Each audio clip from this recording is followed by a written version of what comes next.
Thank you for joining us today. This really is a wonderful turnout. For a very wonderful turnout. It is. I haven't had this much turnout myself. Today is a very, very special occasion, as you know. We're celebrating your 85th birthday. But not only that, this afternoon, Alan Sargeant, this is your life.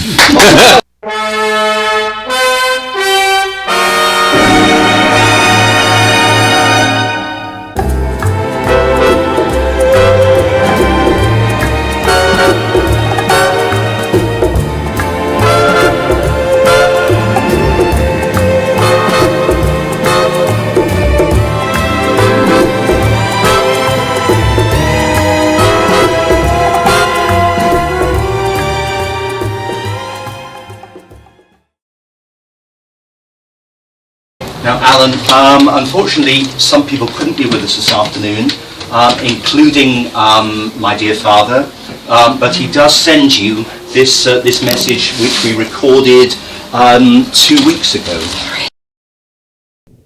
Hello, Alan. Just want to wish you a happy birthday. Sorry I can't be with you.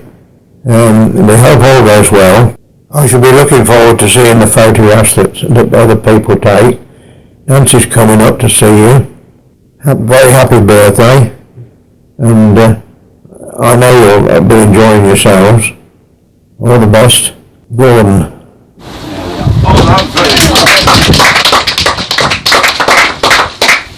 Alan, you were born in Middlesbrough, Yorkshire, on the 17th of July. Yes! Let's hear it for Yorkshire. Yes. And let's hear it for Middlesbrough, I know it well.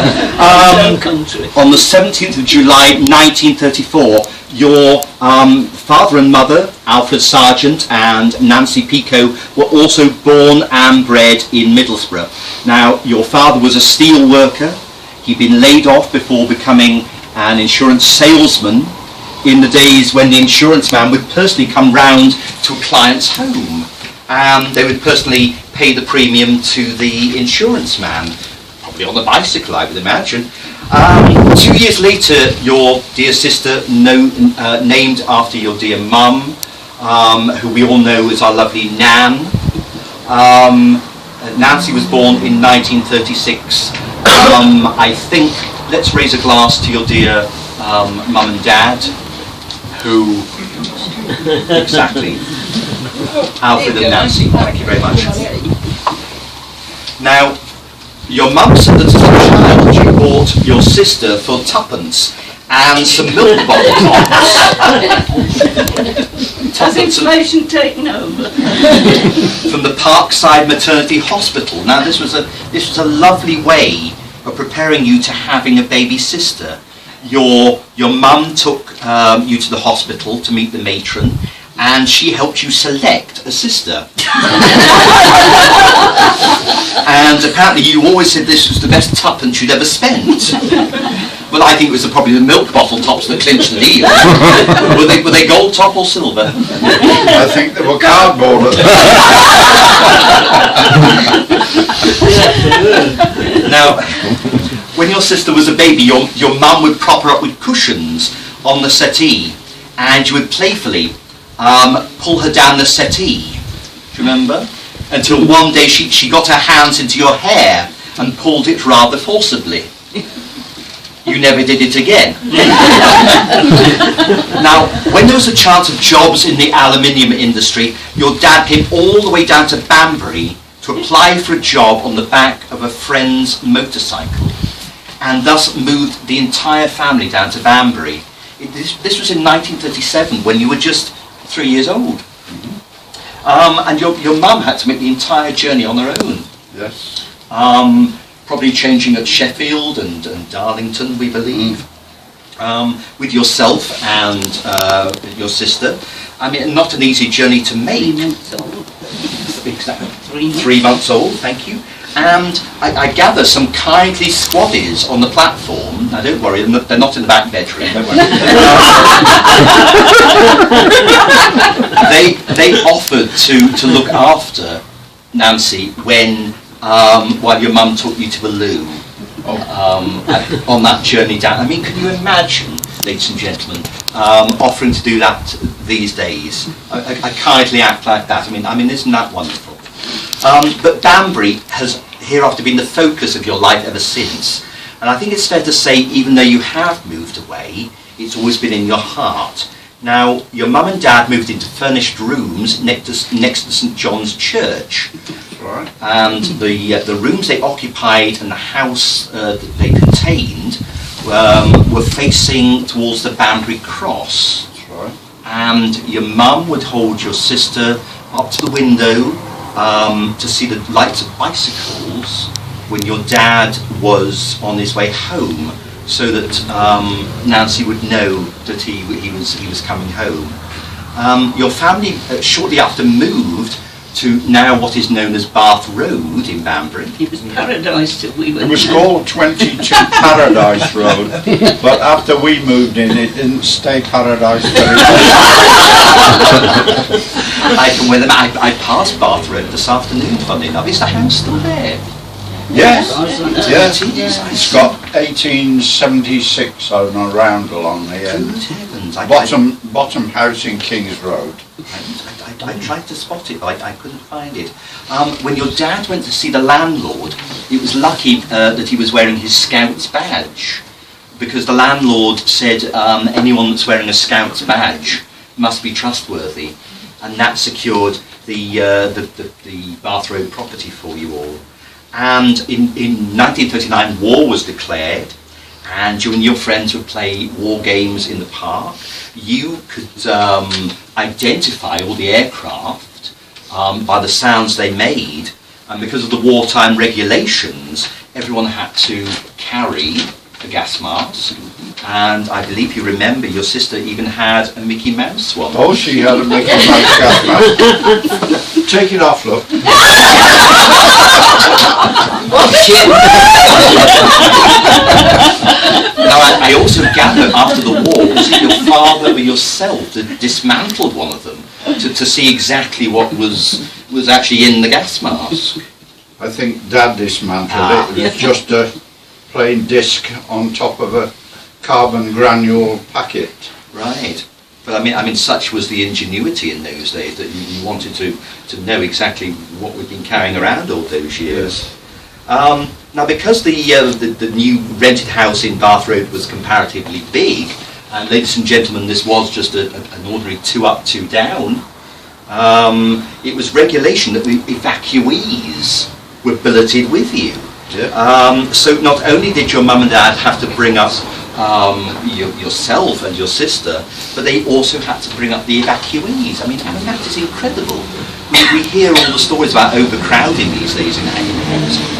I think we all should think about the conditions you were all living in, and just got on with it. Now, I would like, if I may, to ask your dear sister to share some memories of that Bath Road property, if you would. Would you care to take a seat, or?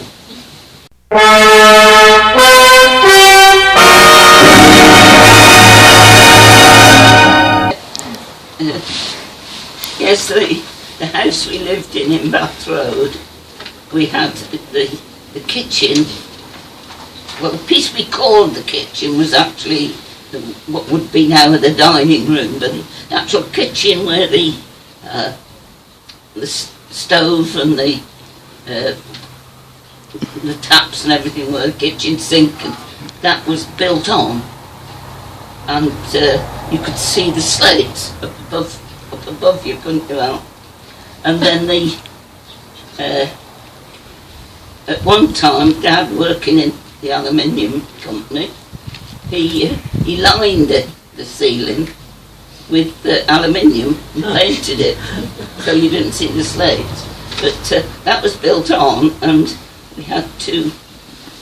The bath was in the kitchen because we hadn't got a proper bathroom, and Dad, with his ingenuity, made a table that went across that he made it to lift up on bath night. So you can imagine, bath night was Friday night.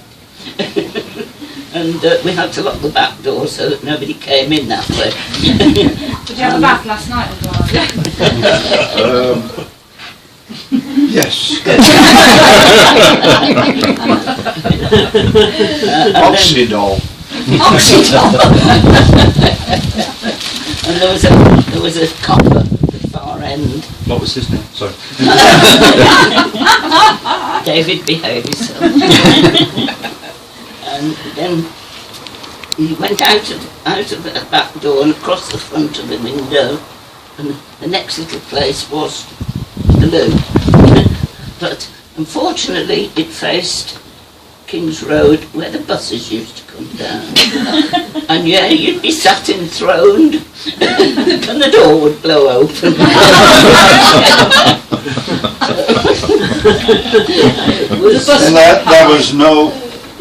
There was no proper flush, no cistern.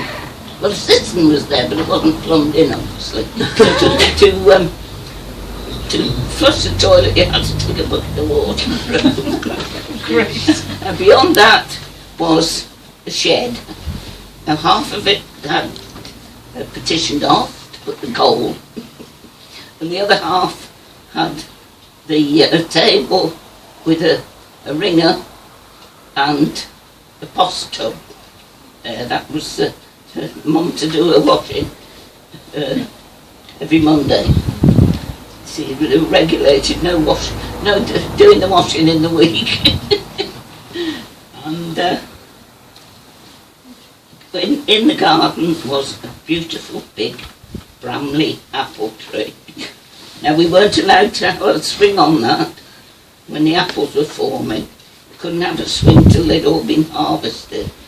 But Dad used to pick the apples.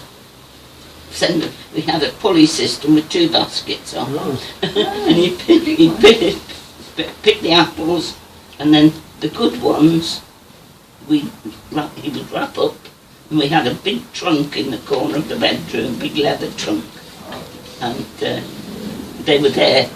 And Christmas time, those apples were beautiful. But some of them, he sent all the way up to Middlesbrough to the family. Do you remember Harry Coltman saying, "That one's mine," on the top of the tree? It was huge. Yeah. And Dad had the audacity to send it to him. The postage wasn't so bad in there. You sent them up LNER, didn't you? Yeah, it must have been, yeah. Yeah. Yes. But, Thank you. okay.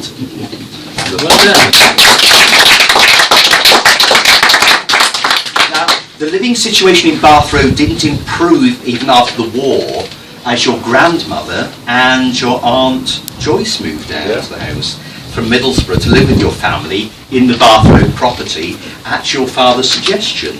And this is where it gets a bit complicated, so you must correct me if we've got this wrong. They were later joined by your dad's brother-in-law Fred. Tom. And Tom Pico. Tom Pico. your mum's younger brother Tom. Younger brother Tom. Yeah. I gather Margaret lived with you all whilst Fred was in the army, and their daughter I Judith don't was recall that. all right. Well, the jury is out and open on that. but luckily your dad had saved up £100 in order to have electricity put in the Bath Road property. Oh yes, yes. Sammy Franklin he lived just opposite the park.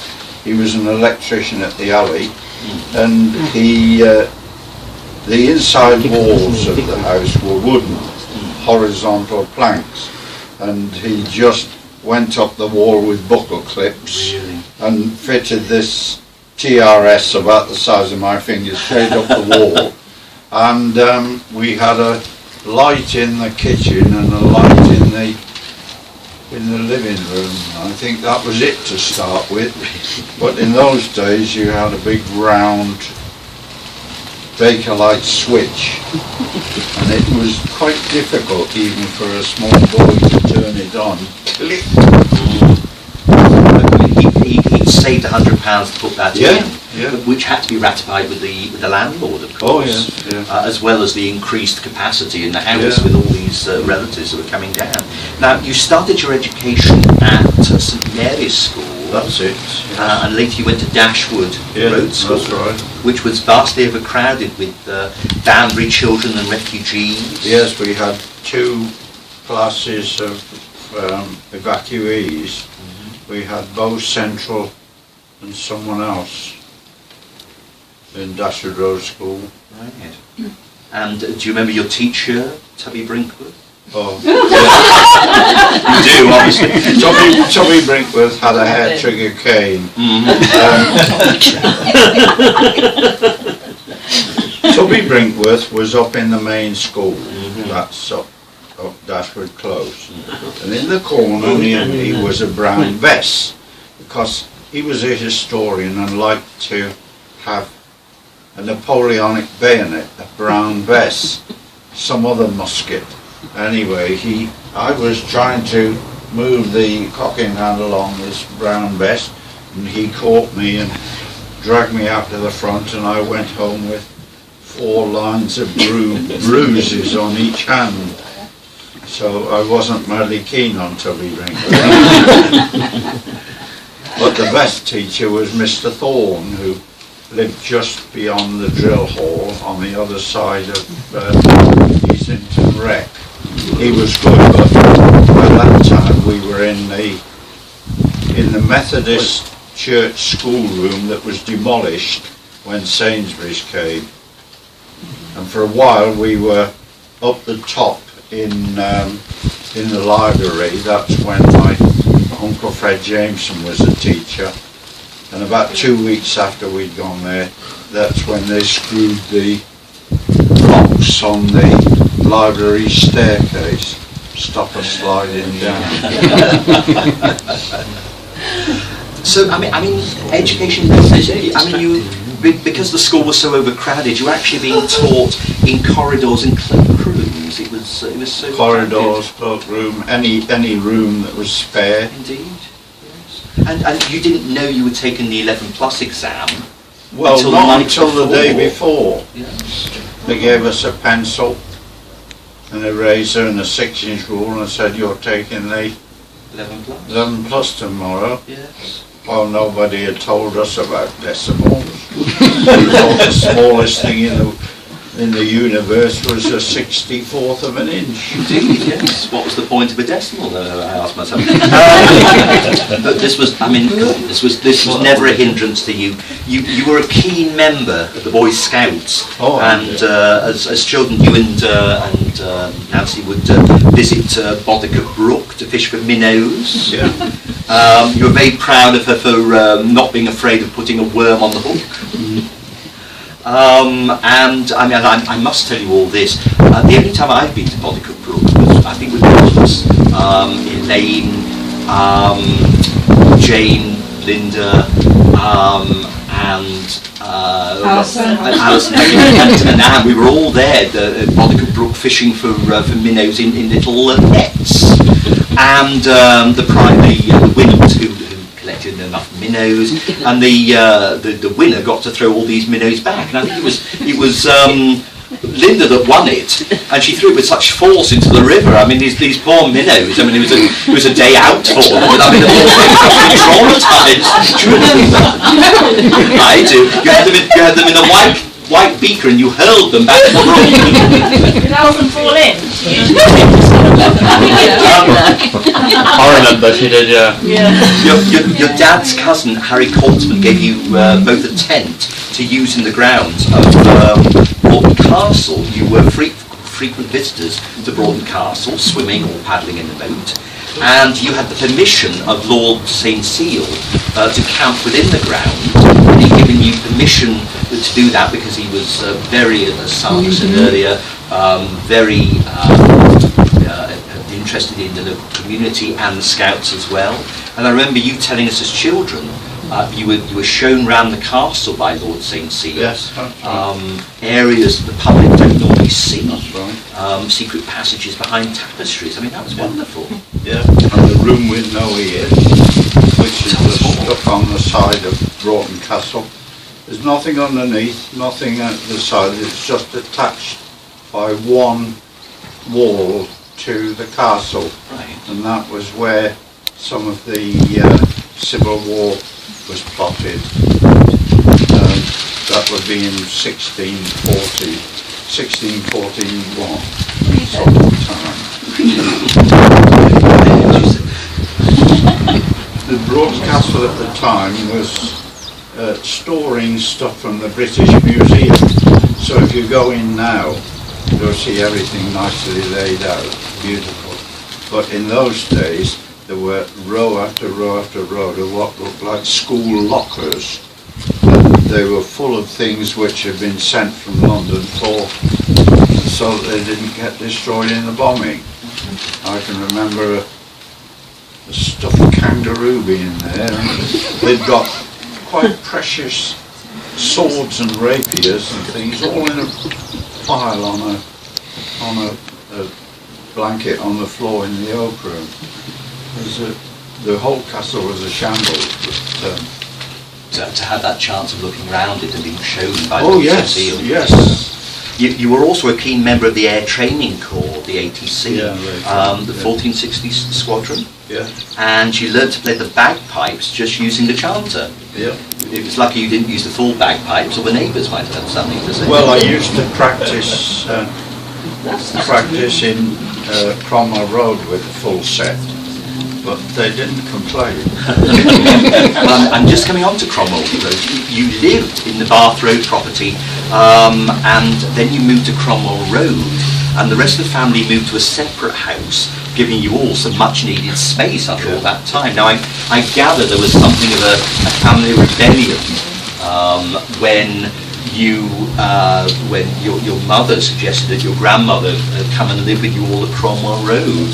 Would you care to elaborate? Yes, apparently Grandma, otherwise known as Lucky Mucklebucket, I remember her. has decided she wanted to come with us. She didn't. She thought she was going to get the house, but the landlord didn't like her, so he wouldn't allow her to have the house. And so Alan said, "Well, if she comes, I'm leaving home." So he said, if he leaves home, I'm leaving home. So my dad said, "Well, if the kids go, I'm going." So in the end, Mum gave in and said, "No, she's not coming."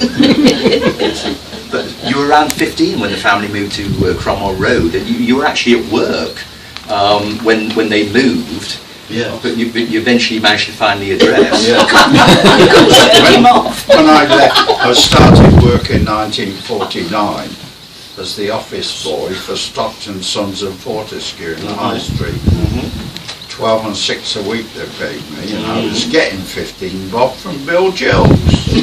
Anyway, I stuck it out, but Bill on Gills the first was the day, news agent. they said, "When you come back, you go and look for us up Cromwell Road," so that's what I did. Well, I mean, you've just saved me 10 minutes here. Talk about your first job with Fortescue and Stockton, Sons and Fortescue. Thank you very much. And you wrote a wonderful account called My First Job. In October 2001, Ottakers, which was a bookshop in Castle Quay Shopping Centre in Banbury, ran a short story writing competition on various subjects about local history. I chose to write about my first job. My story was accepted for inclusion in a book they intended publishing. It appeared with the title The Office Boy, and won one of the 3 first prizes of £250. Here it is. The Office Boy. I started my first job at the age of 15 in 1949. I was a pupil at Dashwood Road School, and shortly before I left I was called into the headmaster's office, where Mr. Proctor told me that a firm of solicitors, Messrs. Stockton, Sons and Fortescue of 38 High Street, Banbury, were looking for an office boy, and that he had arranged an interview for me. I duly attended and was shown up 3 or 4 flights of stairs to a small attic room, where I was interviewed by 2 ladies, one of whom told me that the honorarium would be 12 shillings and 6pence per week. That's 62.5 pence. Note that Kelly's Directory of Banbury cost 7 and 6pence, which was 37.5 pence. For that princely sum I would have to arrive at work at 8:30 in the morning, light the fires, dust some of the desks, bring in and sort the incoming mail and look after the outgoing mail. Finishing time the evening was 5:30, provided that I was not needed to take any late mail to the post office on the opposite side of the High Street. I was aghast at this for a full week's work, because at the time I was working as a paper boy for Bill Gilks, the news agent at the top of Parsons Street, who gave me 15 bob a week, 15 shillings was 75 pence, for delivering his Warwick Road round, which started at the old police station and finished at the barley mow, and only took a couple of hours in the morning. However, I deluded myself that this was for a trial period and accepted. When I started a few weeks later, I felt as though I were entering a time machine. I was shown to a high desk with a climb-up stool, which looked like a relic from an old Victorian counting house. There was a 6-inch high black wooden balustrade surrounding the back half, and leaning up against it was a small black rectangular wooden plaque with these words in gold lettering: "Work hard for 9 hours a day and don't worry. Then one day you may become a boss and work for 18 hours a day and have all the worry. On the wall facing me was a portrait of an old Victorian gentleman holding a top hat. I was told that this was a Mr. Munton, from the time 100 years earlier when the firm was called Munton and Stockton. This was probably William Munton. See Victorian Banbury by Barry Trinder, page 27. Standing on the mantelpiece below the portrait were a hand grenade and an artillery shell from the First World War. At my left elbow was an early plug-type telephone exchange with eyelids which closed when someone was rigging the switchboard. I was told that I would be shown how to use it, but first I had to be introduced to the other members of the firm. The form was to refer to all people as Mr., Mrs. or Miss, followed sometimes by their Christian name and sometimes by their surname. So there were Mr. Claude Fortescue, Mr. Arthur Stockton, Miss Ensor, and a few weeks later after I started there, Mr. Huntress. The gentlemen partners were always addressed as Sir and Miss Ensor as Miss. The other senior members of staff were always addressed as Mr. Lowe, Mr. Ward, etc. The whole atmosphere of the place was of another age, and the people were generally very polite to one another, like in the television series Upstairs and Downstairs. Mr. Ward, however, was of a somewhat brusquer nature. He never referred to me as Alan. To him I was always boy. Introductions over, I was sent for by Mr. Lowe, the bookkeeper. He gave me 15 shillings, that's 75 pence, and a small notebook, and told me that I was to buy stamps for the firm's postage out of the 15 shillings, and to record it very carefully in the notebook. In those days the office boy delivered the local mail. A first-class stamp was only twopence halfpenny. Mr. Lowe was very particular about his ledger. Before making an entry, he would select a pen and try the entry on a piece of scrap paper. £15, 14 shillings and 11 3 farthings. We still used farthings then. When he was satisfied that the pen worked properly, he would approach the tall lectern upon which rested the revered volume, make the entry above his round ebony ruler, and blot it with a semicircular blotting paper roller. In later years, when I was a draftsman, I saw some superb pen work, but nothing that impressed me as much as the beautiful uniformity of Mr. Lowe's ledger.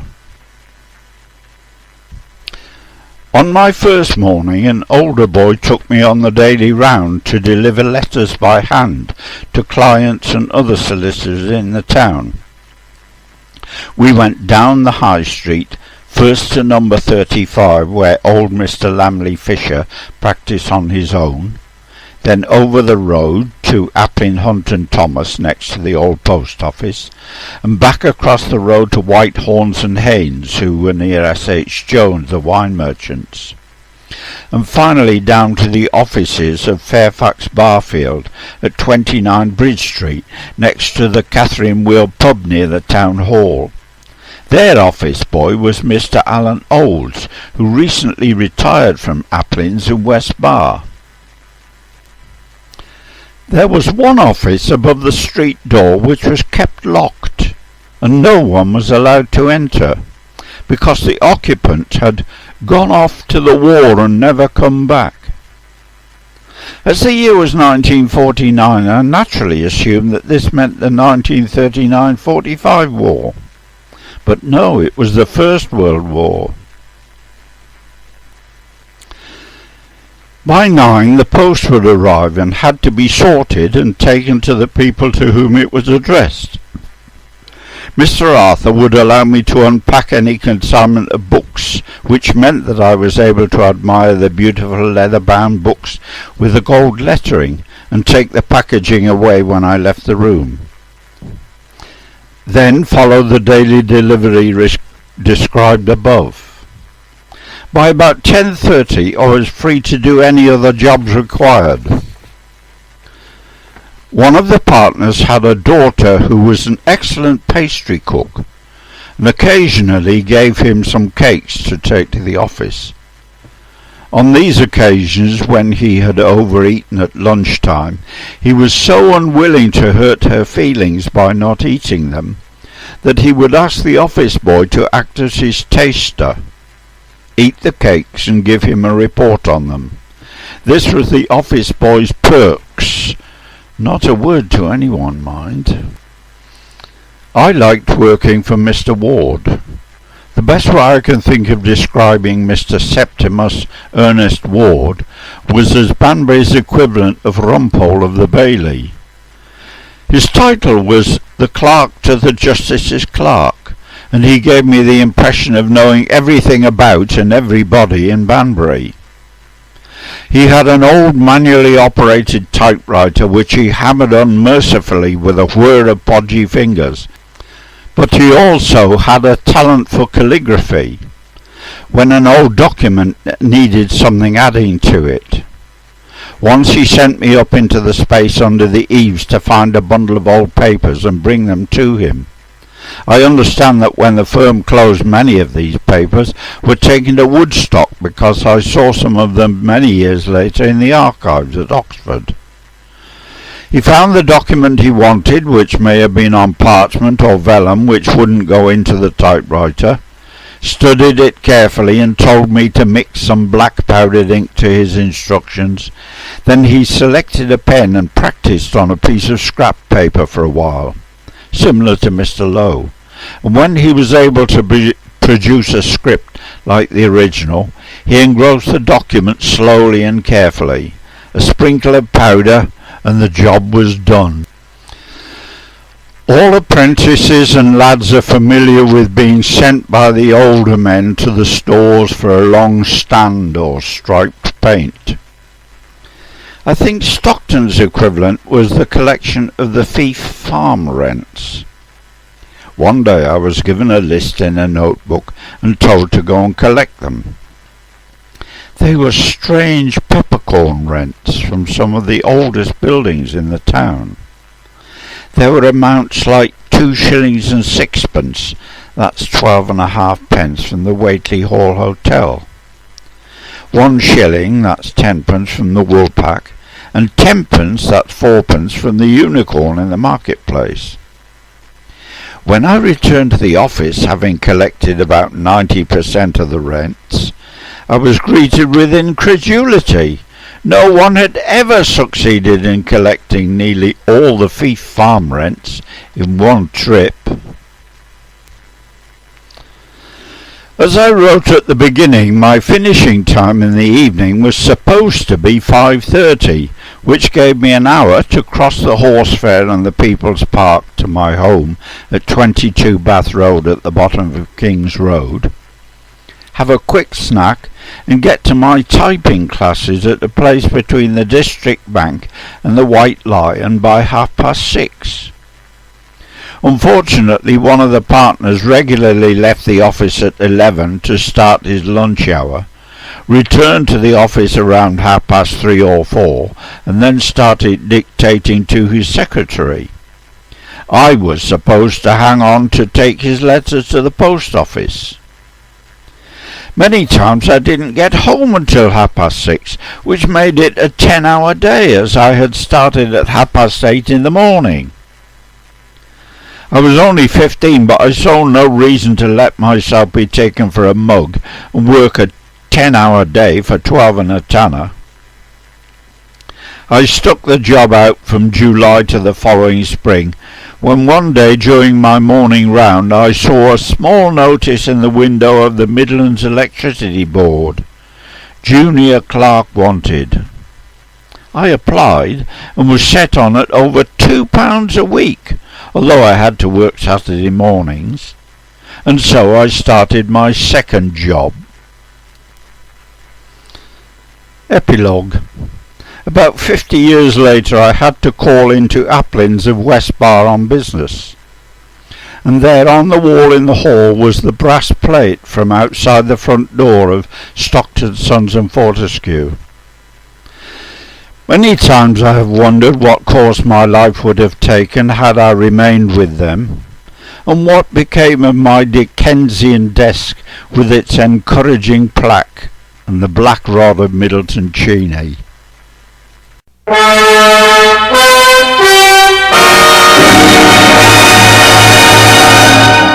Now, you were 16 when you went onto the MEB. Yeah. So yes, electricity had been invented then. But then 2 years later, you received your call-up papers for national service. That's right. You were 18 at call-up. Yeah. And your ATC training meant that you only had to serve 2 years in the RAF. Is that correct? It was 2 years for everybody, but being in the ATC meant that if you got to the square bashing camp, you probably got made senior man in the billet or something like that. Right. And you became a senior very quickly. You were in, can you remember the name of your squadron? 219 Squadron. Thank you. And your number was? 3139125. Yes. And the squadron motto was? From dusk till dawn. Yes, indeed. Now, it was a picture of a death's head moth. Oh. And we were a night fighter squadron. And somebody had written underneath it, only birds and fools fly, and birds don't fly at night. Well, we've got a little prize for you for remembering that.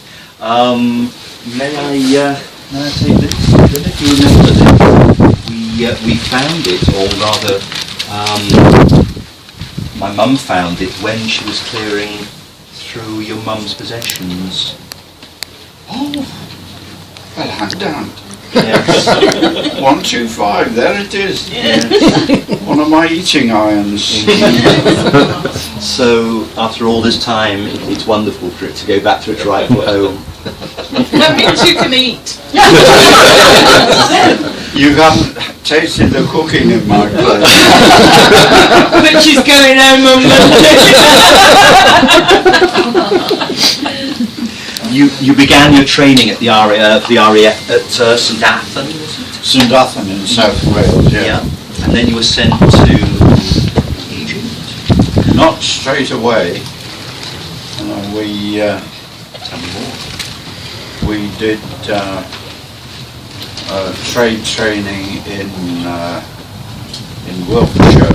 Milton. Was it Milton? I'm trying to think of the... Nancy said Milton. Wiltshire, that's it. It was... we did our square bashing and then went to Melksham, and then later on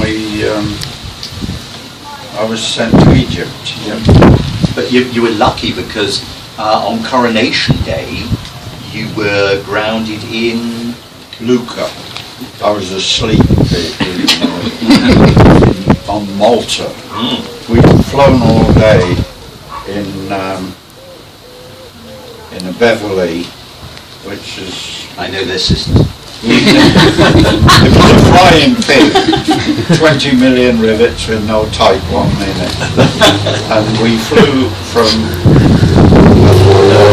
Clifton in Wiltshire to Malta via Reykjavik, I think. But it took us 14 hours to fly. That's terrible. And when we got there, they just put us in a Nissen hut and gave us some mattresses and said keep down there, and we got just got off to sleep, and somebody clicked on the tannoy and David Dimbleby said, "They're just putting the crown on the Queen's head." How wonderful. But you were able to at least hear the celebrations of coronation. We heard it, yeah. We didn't have any coronation parade or participate in any fashion. When your family received letters back home, each letter seemed to have a different rank written on it. From AC2, then AC1, and SAC, I finished as. okay. Then senior, so you Senior aircraftsman. indeed, yes. Started off as AC plod and worked my way up to SAC. I was just an aircraft mechanic, specialist. The engines, the electrics and the weapons, they were separate, but aircraft as just a flying thing, we looked after that. And it was the first jet aeroplane that the RAF had, but it was the Mark 13. It was the double engine, really steady. They still use them. Martin Baker still uses a Mark 4 for testing its ejector seats, because it's so steady and so slow they can use it. But ours had a long nose with a radar in the front. So, I mean, you served in Egypt, you visited Cyprus, Yeah? and I mean, your dark hair and your suntan gave you a very distinguished look, so you were very well respected out there by everyone. My grandchildren had their 19th birthday on Sunday, which brought back memories of my 19th birthday in 1953. I was serving as an airframe mechanic with 219 Squadron at RAF Kabrit in Egypt. We were equipped with the desert version of the Gloucester Meteor. Besides our normal flying work, we had to do guard duties at night. There was, however, a way to avoid it. Get made stickman. That's the best turned out airman on the guard parade. The stickman was always excused duties for that night. So I gave Ibrahim our bearer a few acres to tart up my best KD and went on parade all squeaky clean and gleaming. No luck. Everybody else had the same idea. I was detailed to be the sentry outside the power station. This involved standing still in the shadows at the side of the big door. This was not as good as patrolling a beat along the perimeter wire. Fine bloody birthday this is, I said to myself, when things suddenly got a lot worse. My nose started to bleed all down the front of my best number 1 KD. I couldn't stop it, and to make matters worse I could see the orderly officer coming towards me. "Halt! Who goes there?" I bellowed as instructed. The orderly officer approached me with his ID card, his 1250 in his hand. I recognised him as one of our squadron's officers, and he recognised me as the rigger in his own ground crew. "We can't have you bleeding all over the SWO man's nice clean airfield," he said. SWO, SWO, equals Station Warrant Officer, who administered the airfield and was second only to God. I was told that there was a certain fat station warrant officer who was widely known as the abdominal SWO man. The orderly officer went in the power station and rang up the guard commander, who sent out a truck with a replacement sentry. The driver took me to the station hospital to be checked out. The medical orderly stopped the bleeding, told me to go back to my billet and rest until it was time for sick parade the following morning. The MO said that I was okay, which was more than I could be said for my poor old best KD. It was absolutely ruined. I slipped Ibrahim some more cash and asked him to try to get the blood out, but to no avail. He shrugged his shoulders, smiled and said in Arabic what he always said whenever something untoward occurred. "It is God's will, inshallah."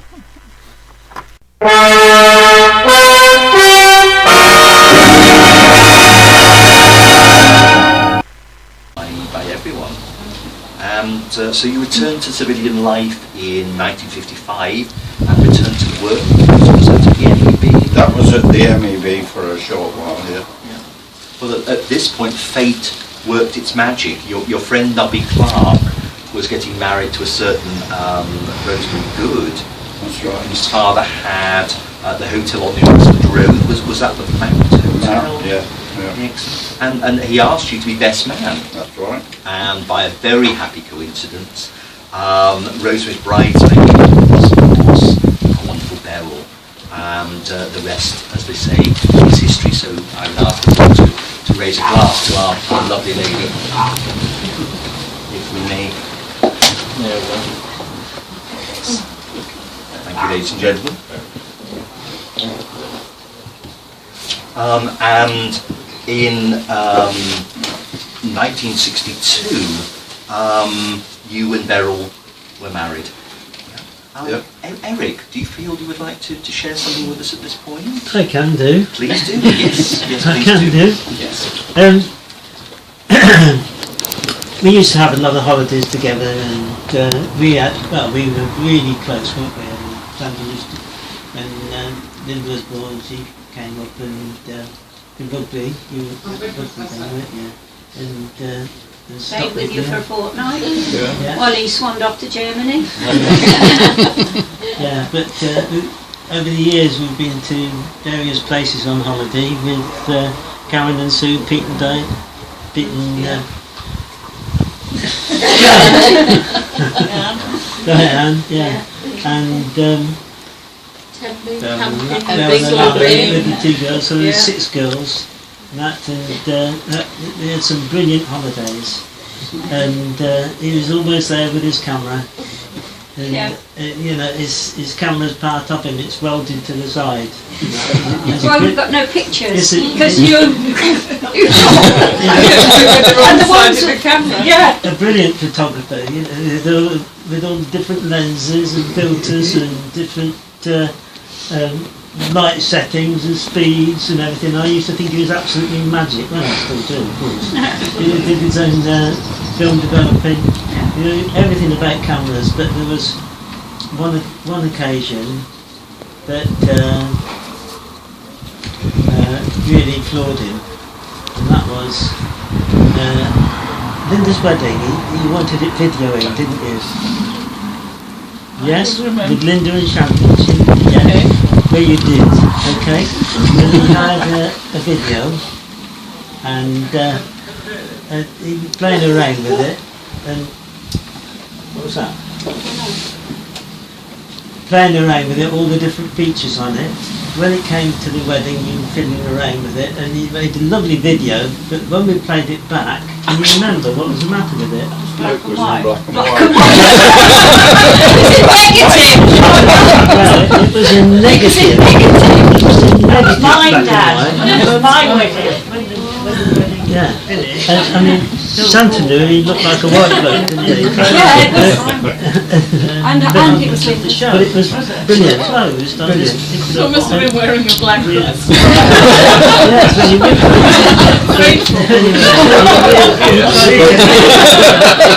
rear view, naked bottoms. Touching it. And they were doing with the cheeks. I can't do it, you can demonstrate. Thank you, Eric. There's one other thing that it involves cameras as well. But going on one of our holidays, this was before the kids were born, that we were at Simmons Yacht. That's right. Yeah? And you've got your camera, we're looking down at the river. I don't know if it was actually the Y or whatever it is. Yeah. But or a smaller one. My recollection is a bit vague, but I remember you looking at it and you saying, "This is the only place. This is the only place in the world where water flows uphill." And there's something, rocks or something underneath, which is affecting the gravity. And said that. When I thought about that, and I said, well, if you checked it with a spirit level, that would be affected by gravity, just the same. special gravity, or if you used a plumb line or something to check the vertical and horizontal, that would be affected by gravity. So I said, how do they know that it's flowing uphill? And he looked at me and he said, smart ass.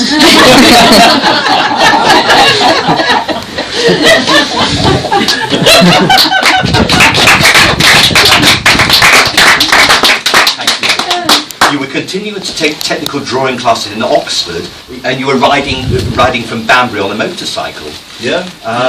Now your work for the firm AEI meant yourself and Beryl had to move to Rugby. That's right. Where you took further classes in technical drawing. So you can legitimately say you were educated in both Oxford and Rugby. Yeah. Now, in 1964, something rather wonderful occurred. Guess who wrote that line? Yeah. Never saw that one coming, did you? Our lovely Linda was with me. Hello, Linda.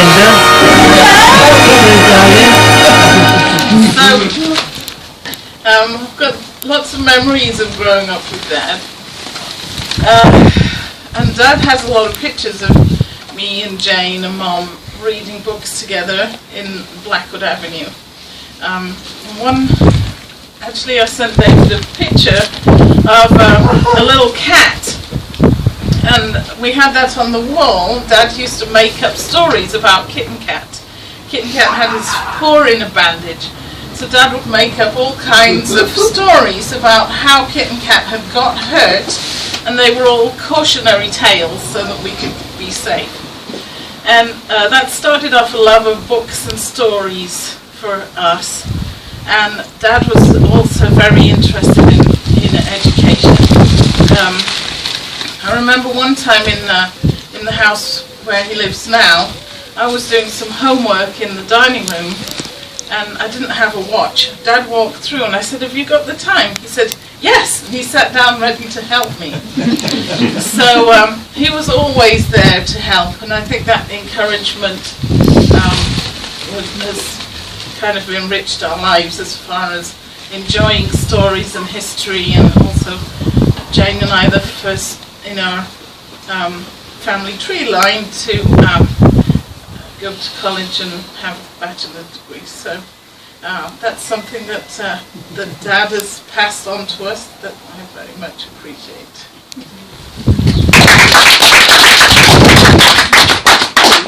And then, of course, the family was complete in 1966 with the birth of our lovely Jane, which, if you don't mind me saying it, of course, that is your second name, isn't it? It is. Would you care to tell us why you've been named? Well, to me, and made me a plain Jane, and didn't put Y in it, and I understand Mum wasn't very happy for a day or two. Didn't talk to you. And thereby starts my thing of going by Jane, but anything official is Susan, so it gets completely lost. You're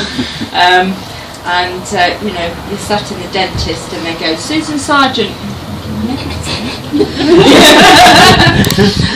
So it's something that I kind of have to explain all the time. There was a nice little sort of one time where work had got a bonus and they couldn't find who it was for. All the managers had got it, and this Susan just wasn't standing up for it. Oh, that's me! So, yes, Susan Sargeant only by formal people. Thank you. You didn't like Susie Sarge, did you? Susie Sarge was Susie Mum and Sarge. Dad's idea that it was a bit essy. So. Too many sibilants. Yes. Sounds like gas escaping. Yeah. Linda remembers the cat, which I don't remember, but I do remember, if you could describe what it was, a Van Dam bladder striddle. Oh, the Van Dam bladder striddle. Good luck. Well, Uncle Vern's son had these plastic tarantulas that he got from Woolworths somewhere, and somehow he got one of these long fluffy tails, and he glued this long fluffy tail onto the back of this big plastic tarantula, and put it in the window like that. And at the time, it was the time of Dud and Pete, you remember, on the television. Yeah. And I said,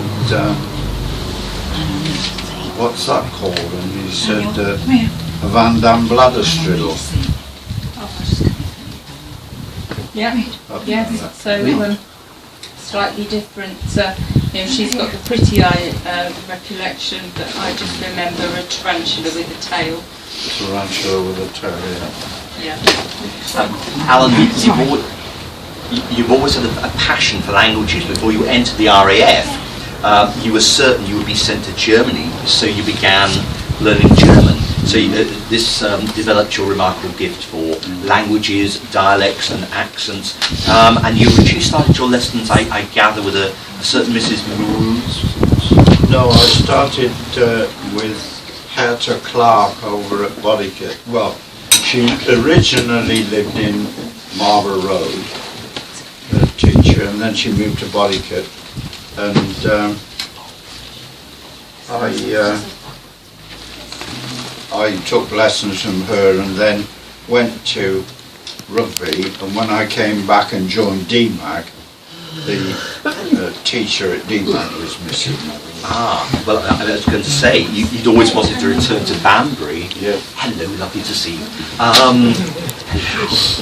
You'd always wanted to return to Banbury, and in 1972 this was realised when you started working for DMAG. That's right. As a technical drawing designer.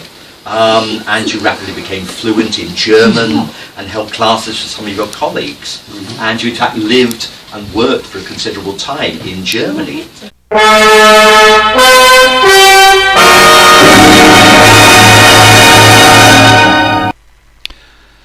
Free movement of labour. About 30 years ago I was working for an English subsidiary of an international engineering company when business took a downward turn and there was a real threat of redundancy.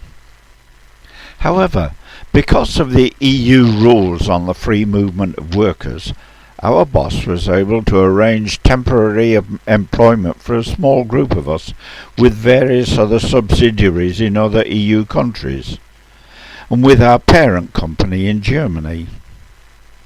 I was one of the lucky ones. I went to the company headquarters in the town of Wetter in the Ruhr.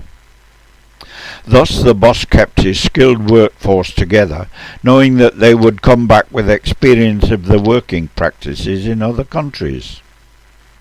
At that time I was studying German as an external student with London University. In the normal course of events I would somehow have had to arrange privately a 12-month stay in Germany to qualify for the conditions of the degree. With this posting to Wetter, however, I got my 12-month stay in Germany and the opportunity to do my normal job as an engineering draftsman and to socialise after work. I was invited to join a Skittles club held weekly in a pub in a village nearby and learnt some German that you won't find in any dictionary. This was before the fall of the Berlin Wall, and on my return to England I found myself looking after the processing of orders which had been transferred from head office to Banbury Works. My stay in Germany had produced untold benefits for the company and for me. Minor glitches and queries which formerly would have involved wasting time with the translation department were now settled with a quick phone call to Hans or Ulrich, with whom I had been playing skittles a week or two earlier. Then came the fall of the Berlin Wall, and the transfer orders dried up as the Germans started to build new modern factories in the former DDR. I had greatly benefited personally from the free movement of labour within the EU and my stay in Germany.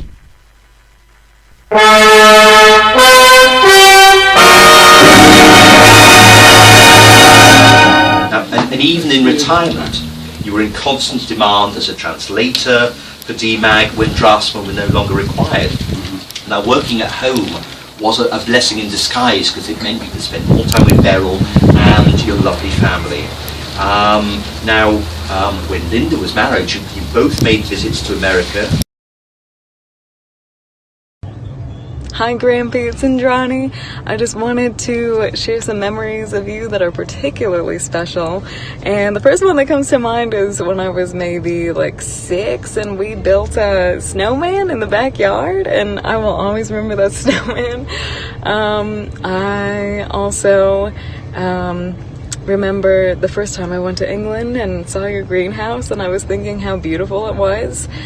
And I remember the second time I went to England and saw you, and you took your tea without milk, so I wanted to be like you and take my tea without milk. I remember walking through the gardens of Shakespeare's home with you, and just how just watching you and how interested you were in the history and learning and everything.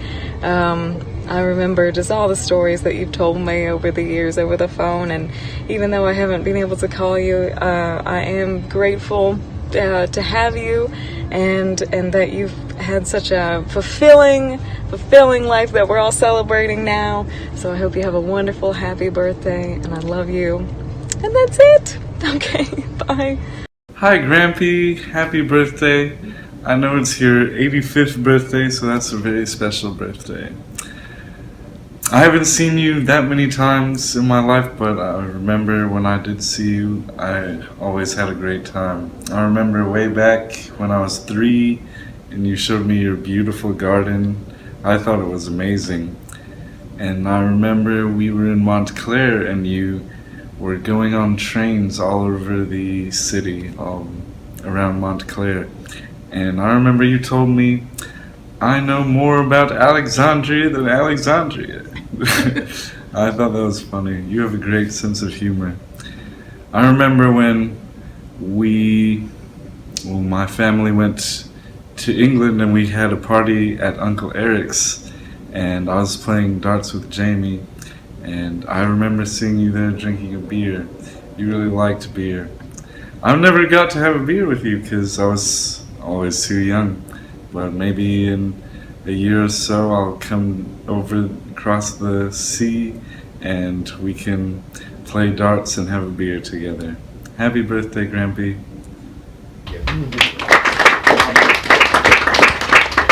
I won't keep us too much, ladies and gentlemen, because we have a wonderful buffet prepared by Sandra and all of you this afternoon. But my dear sister Anne would just like to say a few words if she may. I'll move upstage. You move downstage centre. Oh, right. I can never remember my stage directions. How can I sit here? Obviously. Hello. Hello. Hello. You come here often? No. Frequently. I'm never sober. No, I'm sure that's a set from somewhere, isn't it? Yes. I can't actually follow the lead on that one. I'd just like to say, because of the, I'm guessing David's coming to the end of the story. I have a few memories because Alan, I'm kind of the eldest of the nieces and nephews, and my memories of Alan again always being there, and he's talked a lot this afternoon about his scouting days and how it has won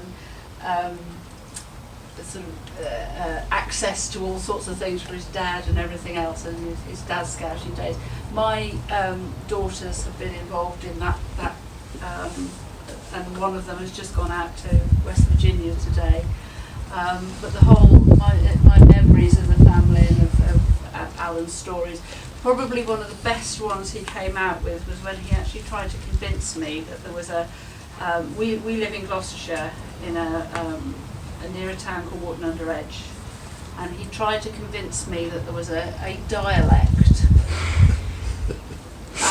in about 2 streets of Wharton under Edge, and it was only spoken in these 2 streets. And I remember saying to Dave, my husband, saying, "Yeah, you know, this is a joke. He is winding me up." About 2 weeks later, on the radio, there was a piece saying there is this dialect in Wood-under-Edge, which is dying out. And sure enough, he was right. And he, I don't know, had you researched it? I don't know what you'd done. I was doing a thing called Varieties of English, and they'd got this old lady from Wood-under-Edge, and she was explaining the dialect. I can't imitate it, but I've got it on tape somewhere. Yeah, yeah. And that is probably my biggest memory of Uncle Alan, is winding me up. Or winding everybody up with such a dry, he would tell you a tale with barely a smile on his face. And then you think, hang on, I've just been stitched up here. And all of the, you know, the girls have said about the stories, making up stories, and maybe that was it. Maybe that's where David and I got our acting from. It came from Mum and Alan, but you know, we've got such lovely memories, Alan, and you know, it's been great through the years. Thank you.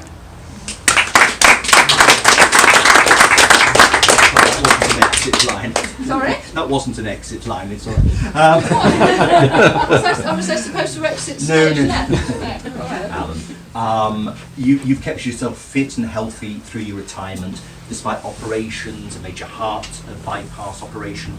You've continued to give everything to your family, friends, and everyone you've ever loved. I mean, you've extensively researched our family tree, which is just so special. You've nurtured our interests. You know, if you've ever spotted an interest any of us have had, you have gone out of your way to promote that and Find a book. help us. Yes, indeed. So, I mean, I have memories of you repairing a gramophone for me, making a climbing frame for me, building a toy fort for me. You know, you just did them out of the goodness of your heart to help us all. And I'd just like to leave you all with this little quote, which is one I always use, but it's always so appropriate on these occasions. Each day as you grow older and the world's a little colder and it's lost the magic that it had before, just remember this, I pray, when I say of you one day, they don't make them like that anymore. Alan.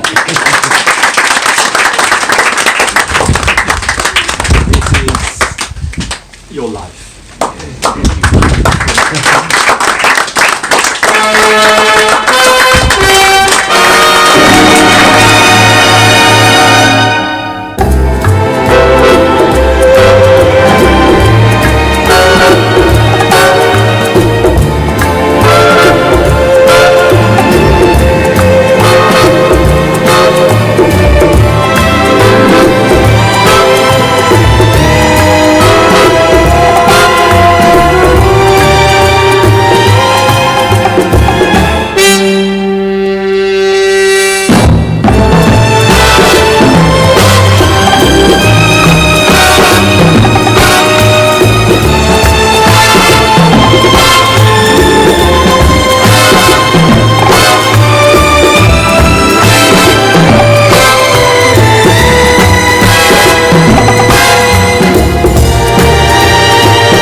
Thank you.